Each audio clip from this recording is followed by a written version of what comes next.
हरे कृष्ण, राधे राधे मित्रों। मैं परमेश्वर कृष्णदास आप सभी का स्वागत करता हूं। तो आज हम सत्य कथा जो श्रीमद् भागवतम में है उस कथा को सुनेंगे जो अत्यंत प्रेरणादायक होगा। महाराज खटवांग की कथा श्रीमद् भागवतम में आते हैं। महाराजा खटवांग एक शक्तिशाली और धर्मनिष्ठ राजा थे। वो अपने प्रजाओं से बहुत प्रेम करते थे, सभी उनको भी बहुत प्रेम करते थे और उसके साथ ही वो बड़े शक्तिशाली राजा भी थे। तो एक दिन असुरों ने स्वर्ग पर आक्रमण कर दिए और देवताओं को हराकर स्वर्ग से देवताओं को निष्कासित कर दिया। और देवताओं के बीच चर्चा होने लगी कि इस वक्त उनकी सहायता कौन कर सकते हैं। तो विचार आया कि धरती पर अभी एक ही राजा है जो उनके सहयोग कर सकते हैं। तो सभी देवता और देवराज इंद्र के सहित महाराज खटवांग से सहयोग मांगने आए। और महाराजा खटवांग धर्मनिष्ठ राजा थे तो वो भी मान गए और अपने पूरा सेना और अपने पूरी ताकत के साथ असुरों से युद्ध किए और जल्द ही विजय श्री उनके हाथ लगे और देवताओं को स्वर्ग सौंप दिए। तो इससे देवराज इंद्र बहुत ही अत्यधिक प्रसन्न हो गए और देवराज इंद्र ने महाराजा खटवांग को वरदान मांगने के लिए कहा। महाराजा खटवांग ने वरदान से पहले देवराज इंद्र से पूछा कि आप पहले ये बताइए कि मेरे जीवन में अब कितने समय शेष है, कितना मैं अब जीने वाला हूँ धरती पे।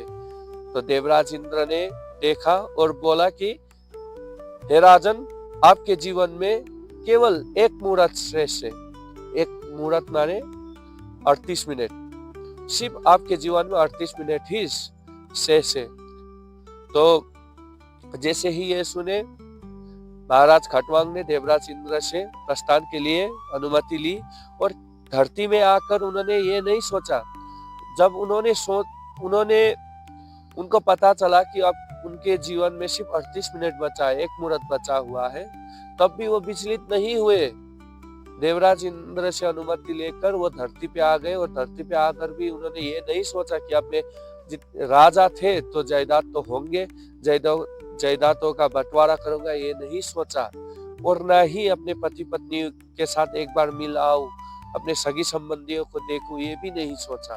उन्होंने तो तुरंत अपनी राजसी वेशभूषाओं को त्याग कर दिया और सन्यासी की वस्त्र को धारण करके कुशा के आसन बैठाकर अपने जो सारे मन, इंद्रिया और मस्तिष्क जो है वो सब वासुदेव भगवान श्री कृष्ण के चरणों में लगा दिए।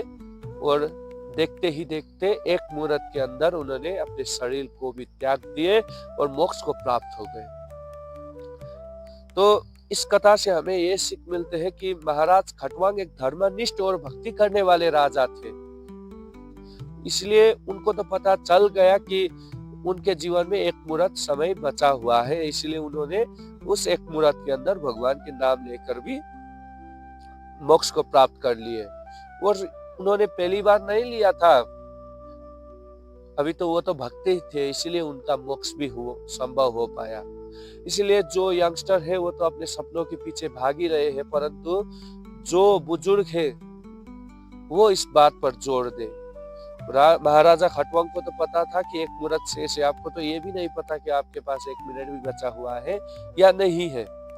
इसलिए जितना परिवार बनाना था आपने बना लिया, जितना कमाना था कमा लिया, जो पहनना था पहन लिया, जो घूमना था घूम लिया, जो खाना था आपने खा लिया। अब आपका ये उम्र में अब ये समय हुआ है सिर्फ भक्ति करने के लिए, इसलिए अपने समय को गवाओ मत। आप सब ये जब उम्र होता है ना 60 के बाद, तो अपने परिवार के समस्याओं के बीच उलझना, धन की लोभ करना, ये सब आपके मोक्ष में बाधक बन सकते हैं। इसलिए उस सब चीज का त्याग करो। त्याग करना ये नहीं कि आप वन में जाओ, घर पे ही रहो, लेकिन उस सब झमेले में आप मत पड़ो। अपना मन तो सिर्फ भगवान में लगाओ। कथाओं को सुनो, कथाओं का श्रवण करो, जहाँ कहीं भी पुराण होता हुआ सुनाई दे वहां पे जाओ। फोन पे भी सुन सकते हो आप, या तो मेरे चैनल को सब्सक्राइब करो, इसमें भी आप जुड़ सकते हो। ज्यादा से ज्यादा माला करो, हरे कृष्णा कृष्ण कृष्ण हरे हरे, हरे राम राम राम हरे हरे। ये महामंत्र है जो कलयुग में सभी प्रकार के कष्टों को दूर करेगा और आपको अंतिम में मोक्ष को प्राप्त करवा देगा। इसलिए समय को गवा मत। और मैं उन लोगों को भी सलाह देना चाहता हूँ जिसकी माता पिता अभी बुजुर्ग हो गए हैं, तो उन लोगों पर मेरा ये सलाह है कि अगर आप आपके माता पिता भक्ति नहीं करते तो भी आप जोर जबरदस्ती करके भी करवाओ, क्योंकि मृत्यु के पश्चात 13 दिन कोड़ा में जब आप बैठते हो उससे सिर्फ यम लोग तक ही साथ देते हैं, यम के पास, यमराज के पास जाने तक ही वो साथ देते हैं। परंतु अभी से आप अपने माता पिताओं को जोर जबरदस्ती करके भी आप भक्ति करवाओगे तो ये आपका ही पुण्य होगा और ये आपका कर्तव्य भी है। पुत्र वो श्रेष्ठ नहीं है जो हर सुख को प्रदान कर दे, पुत्र तो वो श्रेष्ठ है जो अपने माता पिताओं को भगवान के कमल चरणों तक पहुंचा दे। इसलिए आप सब भी अपने माता पिताओं को जोर जबरदस्ती से करके भी भक्ति करवाओ और आप सब भी हरे कृष्ण महामंत्र का जाप करो। राधे राधे, दंडवत प्रणाम, धन्यवाद।